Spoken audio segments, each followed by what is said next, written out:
And it hits me, oh my gosh, this is that triangle. You know, there's explanation for everything that occurred in the Rendlesham Forest incident that doesn't involve aliens at all. It was completely silent. It comes right over our heads. It's so a classic flying saucer, really, standing in the clearing. He turned over to my father and held his hand, and he looked in his eyes and he said, "We're not alone." Hello and welcome to the show that we call Podcast UFO. I'm Martin Willis, your host, and we're coming at you live like every Wednesday at 9 p.m. Eastern Standard Time on the Dark Matter Radio Network. You can go to our website for our easy sign-in chat room and join us in our show live. We have another great one for you tonight, including upcoming UFO news. That's coming up in just a few minutes with Open Minds' Alejandro Rojas. Our guest tonight is Yvonne Smith, and we'll be discussing her book, Coronado, The President, the Secret Service, and Alien Abductions. This is a great book that describes the explicit and dramatic detail of the famous case involving a mass abduction of about a dozen people, I think it was, in San Diego, and that was back in 1994. Now, I met Yvonne last year, and I visited with her in her office in California, and wait till you hear what happened when we tried to record a show. How's that for a teaser? Well, I got a number of emails about our last show last week with Sheila. Now, a lot of people liked her. I liked her too. But they said we had a lot of, well, quote, awkward moments, unquote. Well, it might be true. That can happen sometimes. Isn't that right, Alejandro? This is awkward. Just kidding. Yeah, unfortunately it happens, but you know what? That's kind of fun. It's the spice of radio, I think, when something like that happens. Even on talk shows, you know, they make fun of the awkward moments, and it can be kind of fun these days. Yeah, I'm going to try to jump on the opportunity the next time that really happens. Somehow. I don't know what I'm going to do, but maybe I'll get one of those, a squeak toy or something. Yeah, awkward's the new cool. Oh, I'm comfortable at that. Yeah. So, hey, what's going on with the UFO news this week? Oh, there's a lot of news as usual. So I have a number of things I want to talk to you about, and I know we don't have a whole lot of time because you got great interview, wonderful. So this is going to be great. I know it. But I'll hit on some of these big stories this week. One of the big ones is a video that comes out of Milan, Italy. And it's this object that was filmed on July 6th by a gentleman named Antonio Urzi, and a lot of the news is picking it up. However, a lot of them don't know that Antonio Urzi, for over a decade, has been getting a lot of UFO videos and pictures. And a lot of these have been what you could title too good to be true, right, which, of course, makes people skeptical about what he's capturing. So I did post a video where someone kind of explains how he believes that Urzi is getting these photos. However, this video is something different than what he normally gets. It is a spectacular video with these lighted objects that are kind of blinking in the sky. Some people have said maybe they're angels or something like that. I unfortunately have a feeling that they might be balloons, and he calls it an Ibani. He says, incredible Ibani on Milan. And a lot of people are wondering, what the heck does that mean? Actually, Ibanis is something that was coined in Mexico, and essentially it means an unidentified anomalous biological entity. So essentially, in Mexico, they were getting these long string kind of looking videos, and they called them Ibani because they thought they moved like they were big snakes in the sky. Now weren't these the things, didn't they spit out little things too? There were some that did that, yeah. Those were, but those, I don't think they labeled those Ibani. They labeled those motherships because, yeah, there were a couple videos that I still think are interesting. I'm not so sure what they are yet. Where, yeah, there's a couple of those that spit out some other smaller craft, and those are really cool videos that I have never heard an explanation for. Now, this one in particular, you're right. It does look like sort of like a clear balloon with like lights inside of it, almost like an organic type of figure. It does have that appearance. Yeah, well, when balloons are tied together, they can look like this. And this is often, you see videos where they kind of move weird because of the wind. In Mexico, I actually met Antonio Urzi a few years ago in a conference that Jaime Maussan had in Mexico City. He's a famous ufologist out there. And some of their researchers presented these Ibani, and they looked exactly like those wedding, trains of balloons that had gotten loose. And they admitted these look like balloons, but they're moving so weird they're probably not. But, up in the sky, the way the wind is, they can move kind of weird. And some people took a look at this. Actually, Mark D'Antonio, the photo analyst, just got back to me on Facebook today, and I posted that in the story. But yeah, he explains he thinks pretty sure that this video is probably some balloons tied together. But I implore people to take a look and let us know what you think. And Urzi has a number of, like I said, these too good to be true kind of UFO videos. He does. Yeah, you definitely, if you're not familiar with him and his videos, you'll want to take a look and kind of decide for yourself, do you think he's hoaxing these things or not? Yes, and for the listener, you can go on Podcast UFO, and right in the show notes are all the links that Alejandro is talking about. So let's move on to the next one. The next one, of course, we've been posting some MUFON case files written by Roger Marsh, who's their director of communications. And there was a really interesting photo case that they posted. This is taken in the Ukraine, which, of course, is so much in the news because of the fighting going on there. Really unfortunate. But in the town of Izmail, which is right off the Danube River on earlier this month, or actually last month, July 14th, a guy was out on his balcony, took a couple pictures, and he looked at them later, and he saw these weird objects in them. Now, I would say 99% of the time when we get a case, hey, I took some pictures and I didn't see anything at the time, but I looked at them again and I see these weird things. They're usually bugs or birds because, if a bird's flying by, you don't notice it when you take the picture, and then you forget it was there. You don't even really mentally take note that it was there, and that's what it appears to be. However, these images, they haven't been analyzed yet, but they do look really strange. They don't definitively look like birds, which many of these do. So I think they're really some interesting pictures, and I can't wait till someone takes a look at these. Yeah, I was just looking at them. They look almost like, disc-like with a dome on top. Yeah, they look like a silver kind of metallic object, your typical domed disc. So really interesting, and maybe we'll never get an answer, but they don't appear to be hoaxed.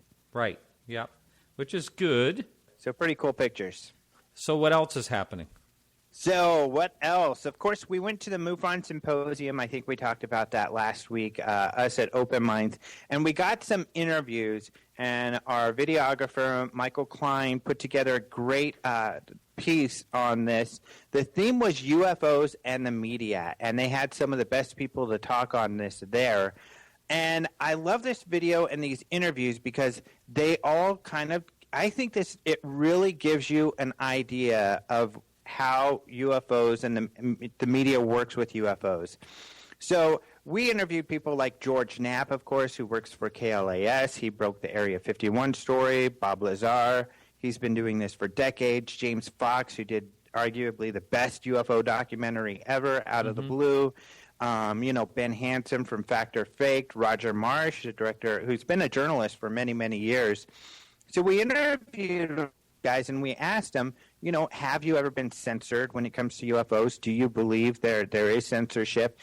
And the answer overwhelmingly, and of course Lee Spiegel with the Huffington Post, the biggest mainstream media covering UFOs on a regular basis. And they all said, no, we've never been censored by someone above. We've never had an editor say you can't cover this. However, they said mostly in the media there's self-censorship because editors typically don't really care about UFOs. The journalists feel like they get made fun of from their peers, and that's one of the reasons they don't cover UFOs. So these guys all have to kind of be courageous enough to say, I don't care if I'm going to get made fun of. I'm going to go out and do this.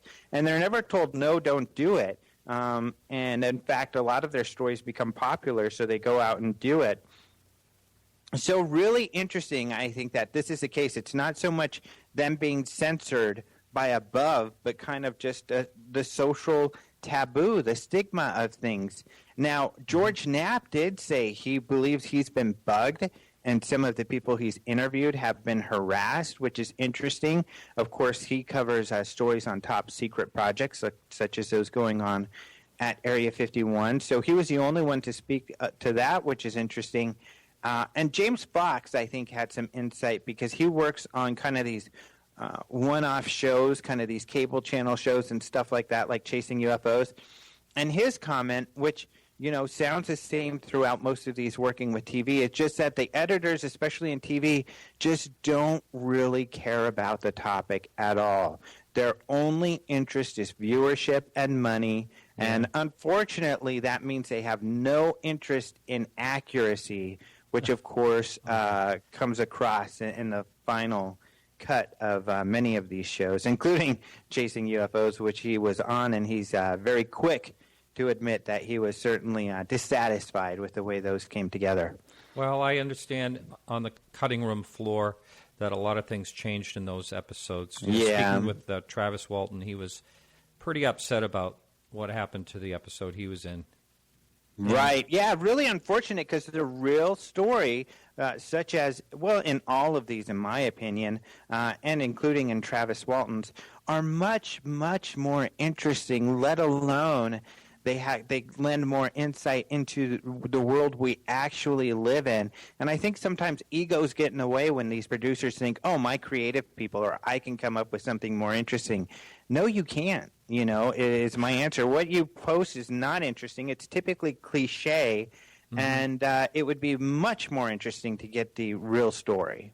So you can check out all these stories in our show notes again at Podcast UFO. Well, thank you, Alejandro, and we'll talk to you next week. All right, great. Say hello to Yvonne for me, and we'll talk to you next week. Great. Thanks a lot. So hold on to your hats. Gather around your computers. We're getting ready for our guest, Yvonne Smith, coming right up. Jump in our chat room. It's an easy sign-up, and we'll be right back right after this quick music break by Carrie Lloyd Whitehouse.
Yvonne Smith, how are you? I'm fine. How are you? Good. You know, I said in the intro there, I teased everyone out there about the story about being in your studio, but I didn't give the details. What a bizarre thing that happened there. I remember. Yeah, and what it was to listening audiences, I sat down in your studio, your office, and we recorded a full session, wasn't it? Yeah, we did a whole show. And we did.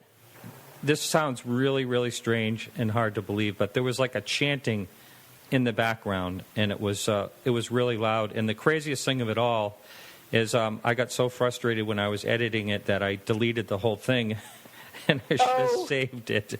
Because I remember. I was going to ask you if you still have the recording. It's gone. So no one's going to believe me now. Oh, no, I believe you. I'm a witness. Yeah. I was right there. It was very strange, but that's, that happens. many times during interviews on this subject. So I actually really was not surprised. But it was strange.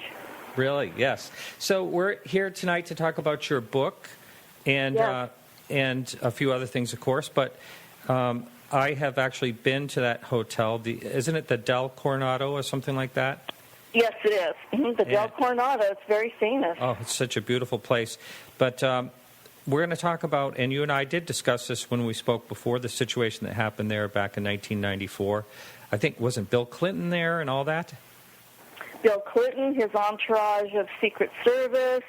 We were having a huge UFO conference that same weekend. The Triad Conference, at that time, it was sponsored by Robert Bigelow.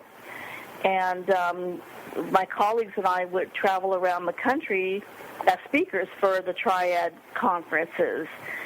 So this time, because it was in my backyard in San Diego, they asked me to MC the conference, which I was happy to do. So I was down there along with several of my CERO support group members when this whole thing happened. Of course, we really didn't grasp the enormity of the situation that weekend. It wasn't until months and, a couple years later when I started putting together all the pieces. Wow. Now, did it come together like when people often talk about they have dreams and then, other people start talking to each other, and how did it all snowball into people finding out and discovering that something happened? Well, it was just gradually, just as you said, that weekend. In fact, it was the Saturday morning when the conference was just getting going. I believe I maybe introduced one or two speakers, and I had a couple of my CERO members. Now, CERO is Close Encounter Resource Organization, which is the support group. They came up to me, and they described, those one or two, that they were having terrible headaches, flu-like symptoms, which is very, very typical after an abduction occurs.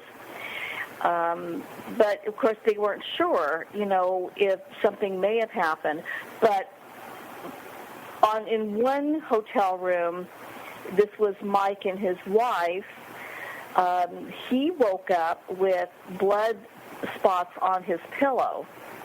And for many years he kept thinking, I must have hit my chin on the sink, in the bathroom of the hotel. And Alice, who was in the room right next door to his, kept telling him, that doesn't make sense. Like, how could you say you hit your chin? It was a very small bathroom. It's an old hotel. They were staying at the Village Inn, another landmark there on Coronado Island, and in walking distance to the Del Coronado. There were 6 people staying in that Village Inn hotel. And so many years that was his memory. And, we call it screen memory because that's not exactly what happened. He actually had blood coming out of his ear. And, later on went to the doctor for this, and they found a puncture wound in his ear. Oh. Are you saying pardon me, are you saying that the people that were involved in this were at 2 different locations? 3 different locations. Really? We had, because the Del Coronado, as you know, is expensive. Oh, yeah. And we had the conference there, and because I was the MC, of course, I was fortunate enough to have the conference pay for my room. I had a beautiful room there, and I had, there were 3 other CERO members staying at the Del Coronado. Then I had 2 other people, Sam and Gary, staying right across the street from the Del Coronado in a small motel. Then we had the 6 people at the Village Inn. So they were all staying on the island, so it wasn't necessarily where they were abducted from just one hotel. It occurred throughout the island, which, later on, I started putting all these pieces together. And maybe, several months after the conference, I began doing some hypnosis sessions in regard to that weekend, especially the ones with Mike, because he did have the physical evidence of the blood. And then Alice, who was next door, she came away from that conference with an object in her shin. And eventually, our late Dr. Roger Lear, he took x-rays of it, found that there was something underneath the skin, and eventually Alice decided to have it removed surgically by Dr. Lear's associate. I have the analysis and went through that. I have the details, of course, all in the book, but it was Mike and Alice who really began seeking out the regression sessions because of they felt the physical evidence they had from that weekend. And I had pictures of the blood on Mike's pillow. I mean, I'm so glad he had the frame of Mike to take pictures. I always encourage people to take pictures of evidence like blood or marks or scars on their bodies.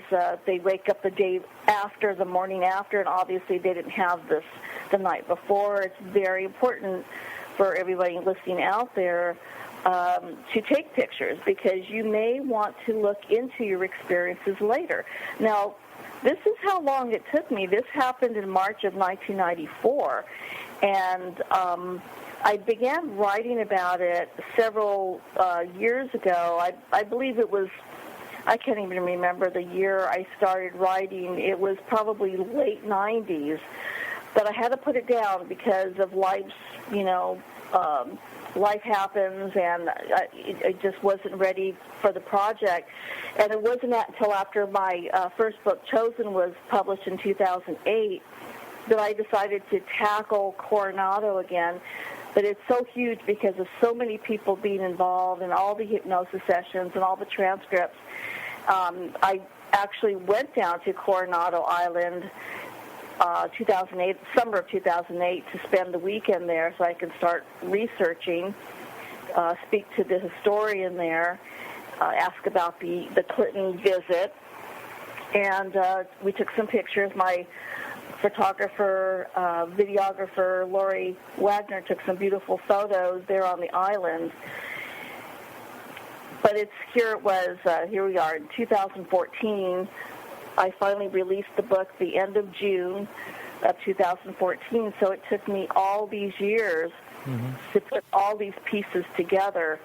But I felt it was this case was too important for not to be presented to the public. And I have a feeling that I'm going to have a second volume, say, or a follow-up to this first book on Coronado, because after I did Coast to Coast with George Knapp, right before I left for the Roswell conference, I had a couple people email me telling me that they recall being on that island on that same weekend. So I'm going to be interviewing them, and as I do more shows, and I think as the book, the longer the book is out and people have a chance to read it, I have a feeling I'm going to be hearing from more people. It seems to snowball like that. Now, it does. If you Google Del Coronado Hotel, what will come up is that it's haunted. Yes. Yes, it is. Yeah, that's pretty interesting. Now, I want to just take a little bit of a jag here, and we'll get back to this book.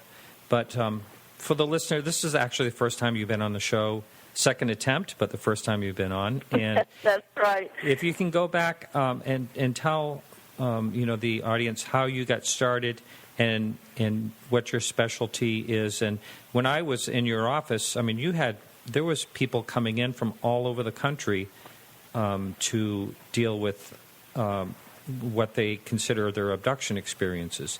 So can you go into your background and how you got into this and how it's progressed? I mean, you're pretty busy, aren't you? I'm very busy. The abduction phenomenon is so widespread that I get emails. When I started my practice, early 90s and 91, we didn't have the internet like we have now. We were just starting to use email. So when I started my practice, it was phone calls. Our phone bills were sky high because I would get calls from all over the country. But back then, in late 80s, is when it was actually my mother had asked me to go with her to the, at the time, was the Whole Life Expo, and this was in Pasadena, California, right near where I live, up in the foothills. Bud Hawkins, at that time, during that conference, was lecturing, and she knew about Bud Hawkins. My mother was very, very open-minded. She read quite a bit about, paranormal and UFOs. And in fact, she was the one that introduced me to the Betty and Barney Hill case, and in Look magazine. So I went with her to Bud's lecture, and I was amazed at what he was presenting. He had his slides, and he was talking about, what happens to these people, and all the drawings that he had from his clients. And then the next experience I had was taking my son to, at the time, we had all the bookstores still, like I said, before the internet came in, and took him to, at the time, Crown Books for a school project. And I happened to come across Communion, Whitley Strieber's book. I didn't know who Whitley Strieber was, and I saw the cover of the book, and I thought that was pretty interesting.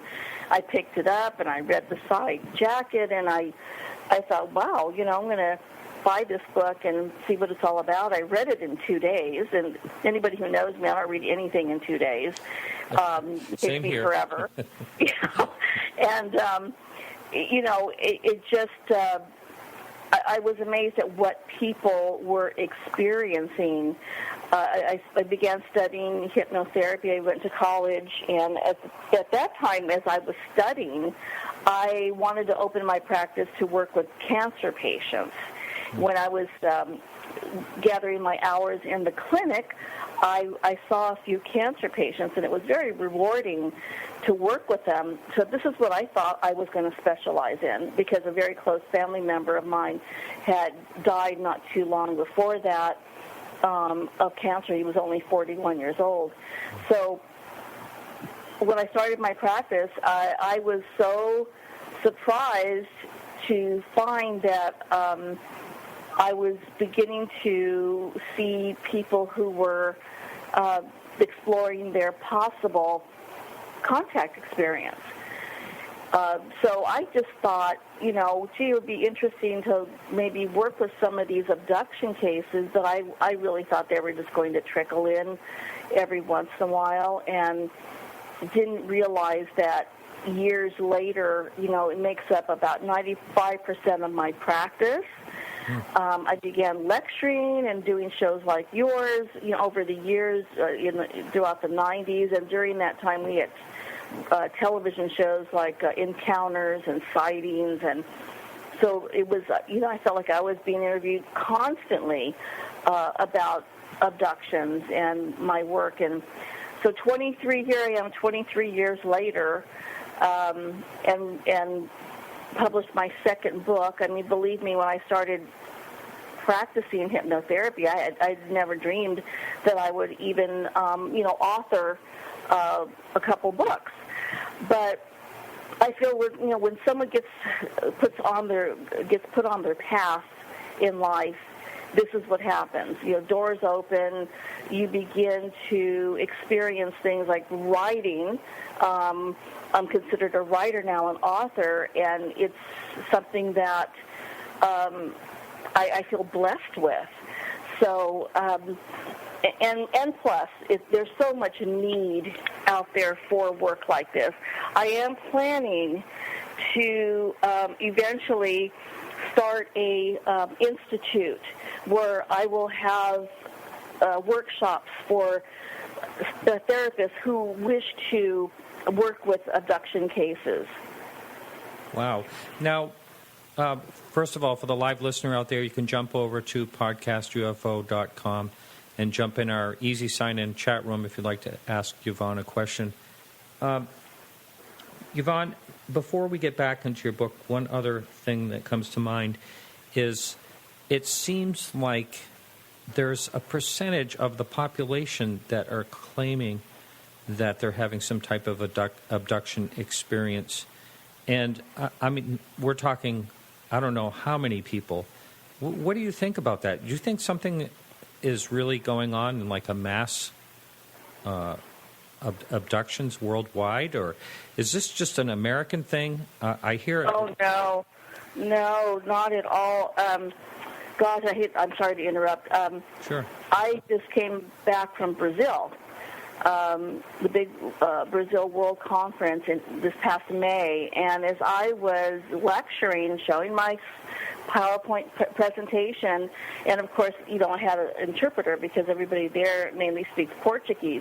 I had people coming up to me afterwards and describing their experience and almost in tears because something resonated with them in my slide presentation.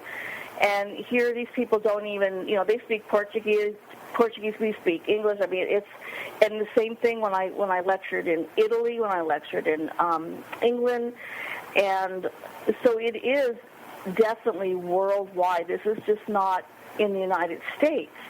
However, you probably know, Martin, that in the mid-'90s, and I believe 2002 maybe, it was the second Roper poll, it came out, and the results show that 1 in 50, and this is just in America, in the United States, 1 in 50 American adults experienced something that could point to an abduction.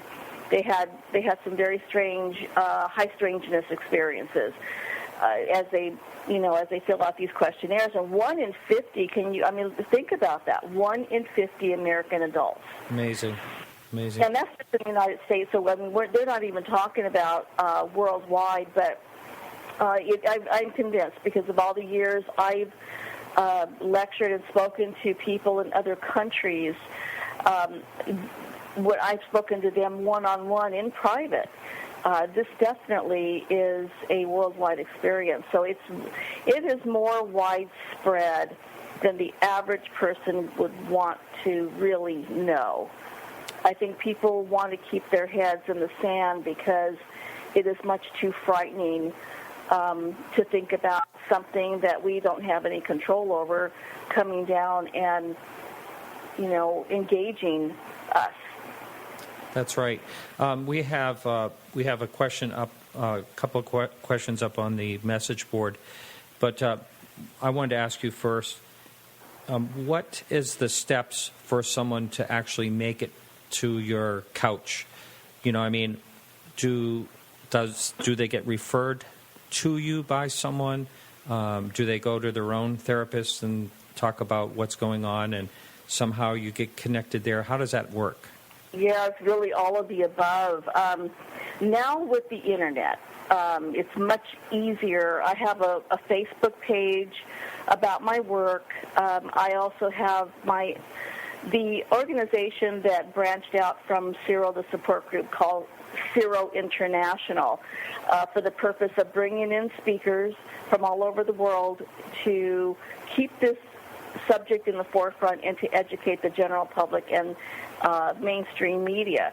So they can go to now either Facebook or they could go to www.cirointernational.com and has my contact information there. I've also, as you mentioned, I've also had referrals from many therapists and medical doctors because they don't know what to do with this subject, and they don't know really how to handle someone who is talking about, seeing a UFO or having contact with this occupant. And this is why I do, it's one of my goals is to begin to train therapists to do this because we certainly need people all over the country. We've already lost my mentor, Bud Hopkins, and Dr. John Mack, who I lectured with, and it's, David Jacobs is on the East Coast, and I'm here. So the Internet now has, of course, made it much easier to connect. I get emails from people all over the world about this. So, they could go to zerointernational.com, and then they could see the events that we have coming up. In September, we have Grant Cameron coming in from Canada. And I wanted to say very quickly is that I'm going to be lecturing in the Contact in the Desert conference this coming weekend in Joshua Tree. I'll be presenting my work that I've done on my book, and also doing a workshop this coming Sunday for abductees, for people who want to sit and share with each other. So it's going to be an experiencer session that I'm going to be doing over the weekend. Wow. Well, that's great. We do have a bunch of questions that have come up on the message board. A quick one from me, and then I'll start asking the ones that are up there, is if you had to put a percentage on how many people saw a UFO before their abduction or had seen a UFO at one time, and we're talking about an abduction experience or experiences ongoing, what would that percentage be? I would say over 50%. The people who had a sighting, there's a small percentage that never have, but feel that something strange is happening to them. But I would say well over 50%. Wow. Okay. So here's some questions coming at you. Does Yvonne have any opinion or theory on why the abductions occur? Oh my gosh, I'm asked that all the time. That's such $1 million question. Right now, over the last 23 years, I can say now that the abductions are occurring because the alien beings, and whoever they are, have an agenda. They're very interested in our DNA and reproductive system. They definitely have a hybridization program going, creating hybrids, half human, half alien. I couldn't have said this 20 years ago, but I'm convinced now that that is very central to their agenda, to what they need to accomplish, whatever that is. And hopefully they're not going to pack up their bags and leave without giving us more information and explaining why they're doing this. I also, over the years, have, in working with abductees, there also seems to be a sense of the alien beings are trying to teach us to elevate our higher consciousness, our spiritual sense of ourselves. It just seems that they've been getting the abductees have been receiving these messages about this. Whether that's true, the abductors really don't give much information, and certainly not detailed information about what they're doing, but they seem to be concerned about our spiritual well-being. And I also, when you think back at the 60s, when, I know Captain Robert Salas very well, when the UFO flew over Malmstrom Air Force Base and turned off the 10 of his ICBM, missiles. They also are very concerned about what we're doing down here with our weaponry. So I think that does tie in with our spiritual growth, and it's so difficult to explain what their motive is in just a simple sentence. So much of it is still speculative because they, as I mentioned before, they have not told me their exact mission, what their mission is. But just from my personal cases and experience working with all these wonderful people who have come forward, this is what I'm starting to form a picture on this. But we'll see. I mean, time will tell, Martin. I just hope that we will have answers, in our lifetime. Mm-hmm. And perhaps, when we cross over, maybe we'll have the answers. I don't know. But thank you, thank them for that question. Yeah. And you've in working with all these people, you really feel comfortable with what you just said. You will actually think that with all the information you've gathered from all these hundreds of people, in your opinion, that's what you think is happening. I can't. It's not set in stone. But it seems that hybridization, definitely, that program is still going on, and the alien beings be concerned with our spiritual growth, our spiritual welfare, and the part that they've been for a very long time. They've been worried about what we're doing down here with our weaponry and. Because that could affect the rest of the universe, and that's totally understandable. But like I said, this is just speculation, because this is just from what I have found from my cases and some people that I've worked with. I mean, I've worked with hundreds of people over the years. Right. I hope we can get back to your book, because we have a lot of questions rolling in, and Sure. We'll tie it in somewhere. So I'm going to go through these in order. Someone wants me to ask you, who has read and researched everything could be for the subject. I'm sorry, I'm going to read this over again. Martin, ask her if someone who has read and researched everything could be a subject for hypnosis. I think the person's asking if how would they know if they could be a subject for hypnosis? How they could be a subject for to find out whether they need to go through regression. Well, if people, I don't know if what he's trying to say. I think he may be trying to say if people have read about UFOs and UFO abduction, if they've been contaminated by what they've read. Of course, it makes it a little bit more difficult. But even though, and I've had people, reading on the subject because they're trying to look for answers, and that's totally understandable. I feel that knowledge is power. So even if someone has been reading up on abductions and UFOs, when they go into hypnotic regression and those they begin to relive their own experiences, and the emotion wells up and the tears come, they realize that what they're experiencing or reliving is something very real. It's not something that they read. So I feel I could tell the difference, with people. And most people, yes, can absolutely be hypnotized. You just have to make up your mind that you're going to allow me or whoever you're working with to be your facilitator. Hypnosis is very safe. There's no drugs used. There's no mind control. It's a very deep state of relaxation.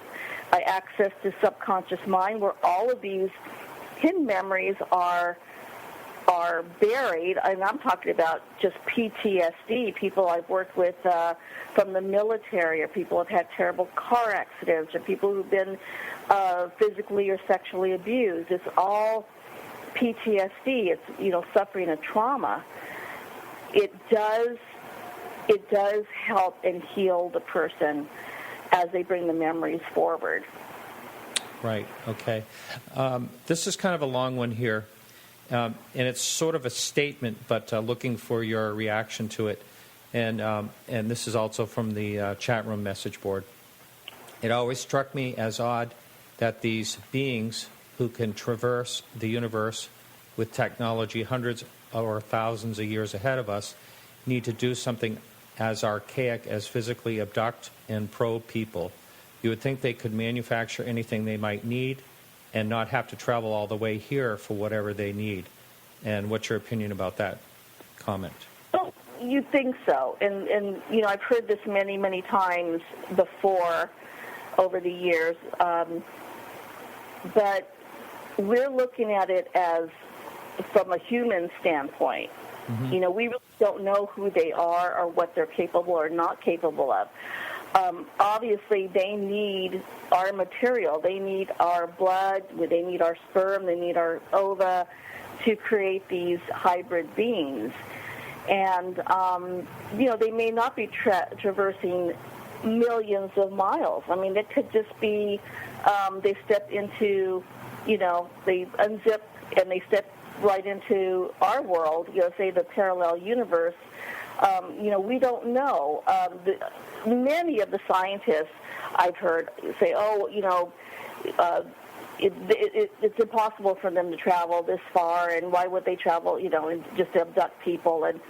But they, as I mentioned before, when I listened to Mishu Kaku, you know, you can bend time and space, so they may not have to travel millions of miles. I mean, they just could be right here, zip in and out. We don't know. I mean, we're looking at this, and obviously we don't know, and we're looking at this, we can't help it with what we know.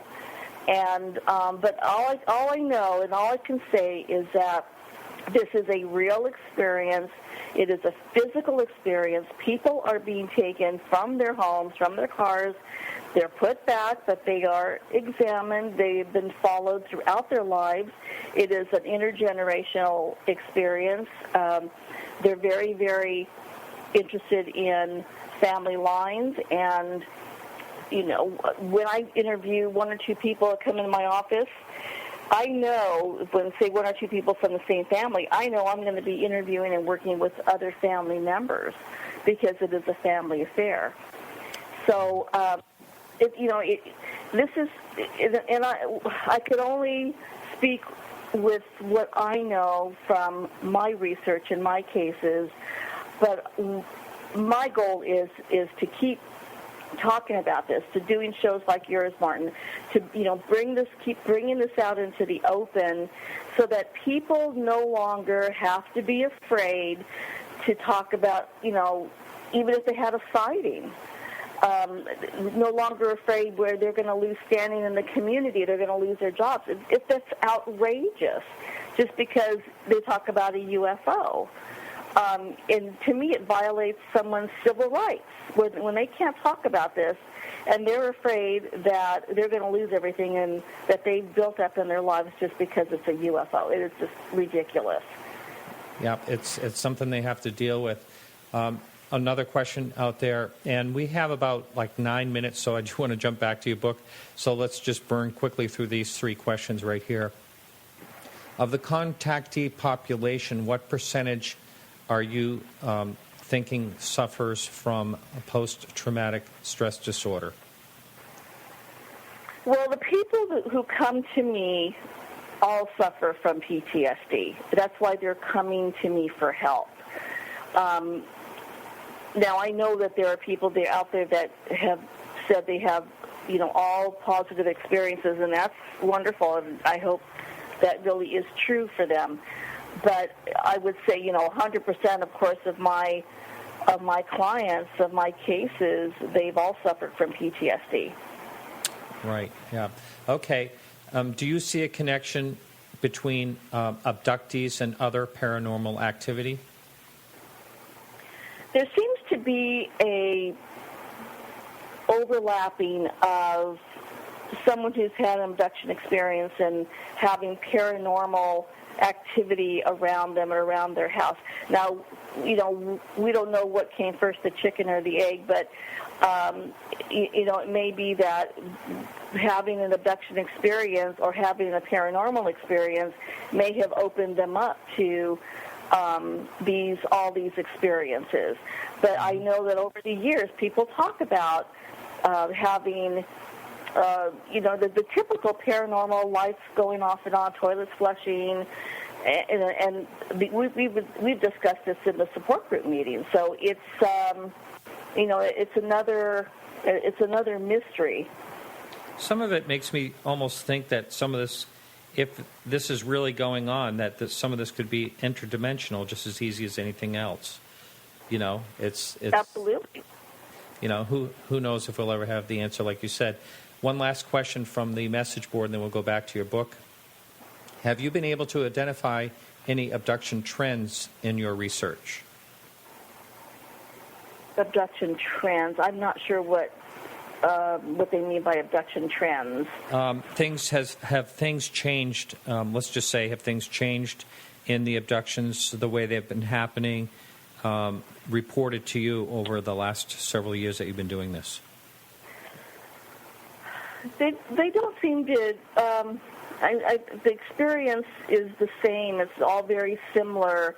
It's those. It gives them the hint. They're having bits and pieces of memory coming up, very vivid dreams or nightmares. They still seem to be or are very interested in our DNA. Their people are taken aboard and they're shown these very strange babies or children. Sometimes they are shown the control room. I'm given a tour of the control room. They are taken, of course, to examination rooms. They are shown at some point pictures of devastation, perhaps to see what their reaction is or to give us a warning. And certainly the abduction experiences have not slowed down. So I've been asked that as well, and I do not find that they have slowed down. Okay, very good. So we have less than 5 minutes to sell your book. So let's get back to that. And can you give more of, I know we have such a short time, but kind of what the general is on the go-through from start to finish? Of Coronado, yes. It's basically sharing with the public about just one case. I know there are many about mass abductions. It just doesn't happen to one or two people. But this happened on an island during a UFO conference when President Clinton was also on the island. The island was swarming with Secret Service agents. And yet these dozen or more people were abducted. Now, the question is, were the alien beings just doing this to prove that they have control over this experience? Whether there's Secret Service or anyone else around, they're able to do this under the nose of the president. Or was the president there because he was briefed on what was going to happen? That's speculation, of course, but it was just a very strange set of circumstances. I think Clinton, I think Clinton has a passing interest in this whole thing, and he sort of denied it, recently in a talk show with Jimmy Kimmel. But right, I saw that. But I think he really does have he has spoken about it, and I think he has more of an interest in it than he leads on to. I think so too, and what was very strange is that, and I present that segment on Jimmy Kimmel in my PowerPoint, because this happened with Jimmy Kimmel in April, and my book was coming out in June, and I thought, oh my God, what timing? So I wanted to show everyone who has not seen the interview with him about what he says about UFOs. But I have the impression as well And Ben Hansen does a very brilliant analysis of his body language during this interview. So if anybody there is curious, pull it up on Ben Hansen's website. Oh, I have to do that. I didn't know that. Yeah, Ben's good like that. In fact, I talked to Ben about it when we were both lecturing in Roswell this past July, and I told him, "Oh my God, I mentioned him on Coast to Coast about it, and in my lecture in Roswell, it's very interesting, when you study body language." But I agree. I agree that Clinton has an interest, and I think he wants to know himself. He may know more than he's letting on. But it's just, it was just the more, as I was writing the book, I just thought this is really, really strange, a whole set of circumstances. So, the reader I hope will find it interesting. It's available on Amazon and on Kindle, and I hope everybody has a chance to read Coronado. That's great. And it's been a real pleasure, and we'll be also looking forward to finding out, what comes forward out of this. You said you had some witnesses to see and talk to. And just real quickly, because we have less than a minute here, but are any of these people that are coming forward, are they actually claiming that they had an abduction experience at the same time? Well, they weren't. When they spoke with me, when they emailed me, they were not sure. So I told them to look back on their notes and look back at that weekend. And it depends as well on their background. If they've had other experiences, it's not just a one-time experience with people. They're abducted throughout their lives. So it's just one of those where I have to sit down and have a consultation with them and see what happened. Very good. Okay, thanks a lot, Yvonne.